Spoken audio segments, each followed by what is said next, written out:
ಗ್ರಾಮೀಣ ರಾಜ್ಯ ಮತ್ತು ಪಂಚಾಯತ್ ರಾಜ್ ಇಲಾಖೆ ಜಿಲ್ಲಾ ಸರ್ಕಾರಿ ನೌಕರರ ಸಂಘದ ವತಿಯಿಂದ ಆರ್ಡಿಪಿಆರ್ ಇಲಾಖೆ ವತಿಯಿಂದ ನಿರ್ದೇಶಕರ ಸ್ಥಾನಕ್ಕೆ ನಾನು ಚುನಾವಣೆಯಲ್ಲಿ ಸ್ಪರ್ಧಿಸಿದ್ದು, ಈ ಚುನಾವಣೆಯಲ್ಲಿ ನನ್ನನ್ನು ಜಯಶೀಲರನ್ನಾಗಿ ಮಾಡಿದ್ದಾರೆ.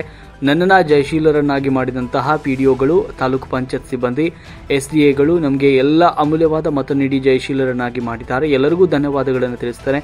ಮುಂದಿನ ದಿನಗಳಲ್ಲಿ 24 ಗಂಟೆಗಳ ಕಾಲ ಸರ್ಕಾರ ನೌಕರರ ಸಂಘದ ಯಾವುದೇ ಸಮಸ್ಯೆಗಳಿರಲಿ, ನಮ್ಮ ಸಂಘದ ಸಮಸ್ಯೆಗಳು ಯಾವುದೇ ಇರಲಿ, ನಾನು ಬಗೆಹರಿಸ್ತೇನೆ, ಸದಾ ನಿಮ್ಮೊಂದಿಗೆ ಇರುತ್ತೇನೆ ಅಂತ ಜಯಶೀಲರಾದ ಸತೀಶ್ ರವರು ತಿಳಿಸಿದರು.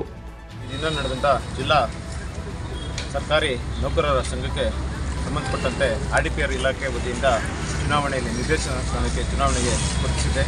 ಈ ಒಂದು ಚುನಾವಣೆಯಲ್ಲಿ ನಮ್ಮ ಪಂಚಾಯತ್ ಅಭಿವೃದ್ಧಿ ಅಧಿಕಾರಿಗಳು, ಕಾರ್ಯದರ್ಶಿಗಳು, ರೇಟರು, ಎಸ್ಡಿಎಗಳು ಮತ್ತು ನಮ್ಮ ತಾಲೂಕು ಪಂಚಾಯತ್ ಸಿಬ್ಬಂದಿ ನಮ್ಮ ಅಮೂಲ್ಯವಾದ ಮತವನ್ನು ಚಲಾವಣೆ ಮಾಡಿ ನನ್ನನ್ನು ಜಯಶಾಲಿಯನ್ನಾಗಿ ಮಾಡಿದರೆ ನಾನು ಮೊದಲನೇದಾಗಿ ಅವ್ರಿಗೆ ಆಭಾರಿಯಾಗಿರ್ತೇನೆ.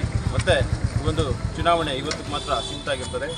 ನಾಳೆಯಿಂದ ನಮ್ಮ ಇಲಾಖೆ ಸಂಬಂಧಪಟ್ಟಂತೆ ಯಾವುದೇ ಒಂದು ಕಾರ್ಯಕ್ರಮಗಳಿರ್ಬೋದು, ನಮ್ಮ ಯಾವುದೇ ಸರ್ಕಾರಿ ನೌಕರರ ಒಂದು ಸಮಸ್ಯೆಗಳಿರ್ಬೋದು, ನಾನು ಎಲ್ಲರಿಗೂ ಕೂಡ ಸದಾ ನನ್ನ 24 ಗಂಟೆಗಳ ಕಾಲವನ್ನು ನಾನು ಆ ಒಂದು ಕಾರ್ಯಕ್ಕೆ ನಾನು ಮೀಸಲಿಡ್ತೇನೆ. ನಾನು ಎಲ್ಲರಿಗೂ ಮತ್ತೊಮ್ಮೆ ಧನ್ಯವಾದ ಪರಿಚಯ ಮಾಡಿ. ನನ್ನ ಹೆಸರು ಸತೀಶ್ ಕುಮಾರ್.